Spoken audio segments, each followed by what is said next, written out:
Hello, my fellow property manager. So here's a question to ponder that often comes up in our industry, and that is simply this. Once someone applies to rent a property and you approve them, how long will you wait? How long will you hold the property until they get you that deposit? Put your hand on your chin and go like this, say, I don't know.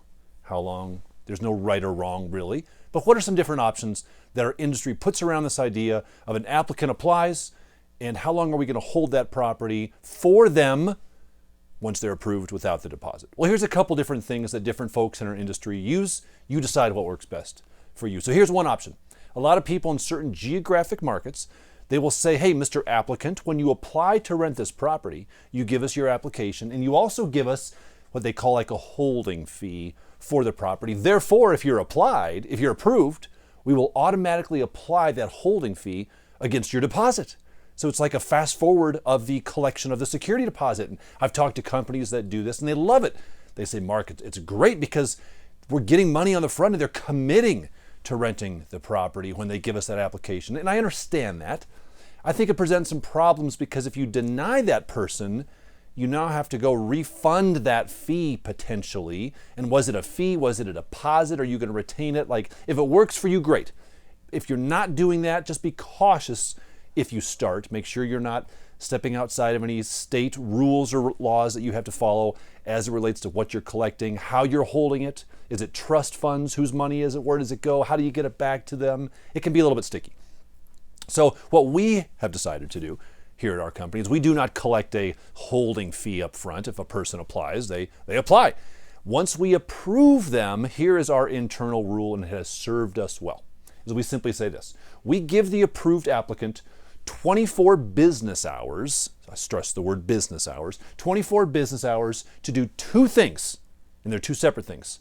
Number one, pay the deposit. Number two, sign the lease agreement.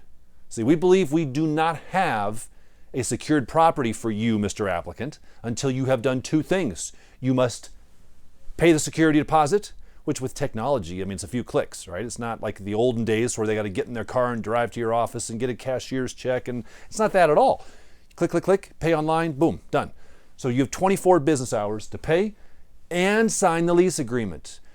Both must be done. These things are mutually exclusive. They're separate, but they must both be done in order for the property to be secured for you, Mr. Applicant. So if you only sign, property's not yours.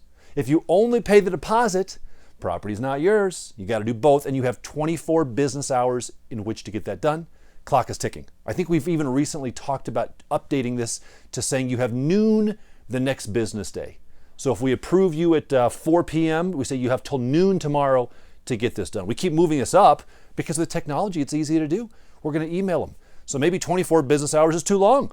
Maybe you want to make it till 9 a.m. the next business day or noon the next business day.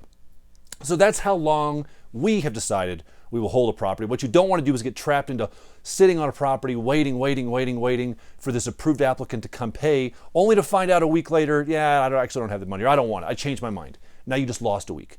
So the shorter you can keep this holding period, the better for you, the better for your property owner, and the better for your business model. But it brings up another question, and that is simply this. Once you receive that deposit and that signed lease, how long will you hold the property before you require them to start paying rent on the property? So for example, the tenant says, well, gosh, that's great, I'm approved. And yes, I'll go online right now and I'll pay and I'll sign the lease. Oh, but by the way, I don't want to move in until the first day of next month. Now, hopefully you found that out before they applied.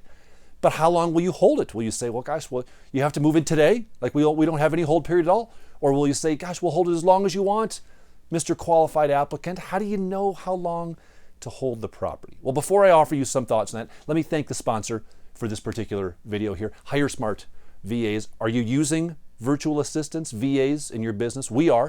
It works very, very well for us, but you have to do it right because it's a minefield. If you get it wrong, you're going to regret it. People I talk to that use VAs either love it and it worked great, or they hate it and it went terrible because they didn't get it right to start with.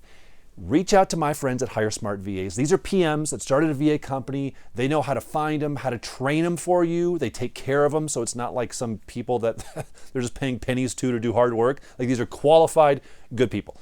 So reach out to Hire Smart VAs, get some information, determine whether utilizing an in-house VA is good for you. I'll put a link in this video to them. You can click it, tell them Mark sent you, and to set you up the way we use VAs there as well. Okay, back to our question.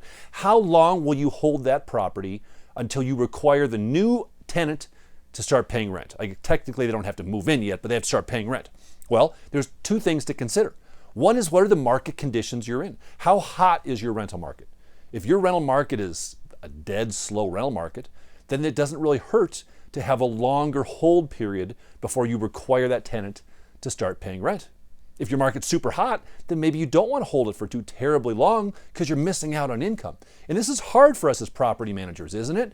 Because part of the question is, good applicants that are focused, that are mature, that are being wise, that are proactive, they're out there looking for properties like months early. But we can't hold a property for months. So what do?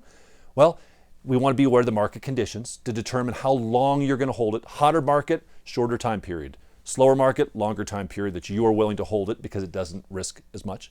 But the second part of that, and it kind of relates, is take the time of year into consideration.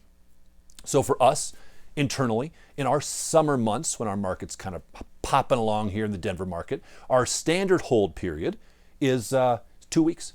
So if we approve an applicant, we say, hey, we can hold this property with a signed lease and with a deposit. We can hold it for up to 2 weeks, but in 2 weeks, you got to start paying rent on this property. You don't have to move in yet, but the rent will be charged in 2 weeks. When we hit our slower season, we hit December, we hit January, February. It's a slower time of the year anyway. Things just aren't moving as quickly. In that case, we're going to extend our hold period up another week. We're going to extend it to 3-week hold period. Why? Because properties aren't really moving anyway. So take that into consideration, your market conditions, the time of the year, as you determine how long of a time you're willing to sit on a property until you're going to require that new approved applicant to start paying rent on it. So there are some things to consider.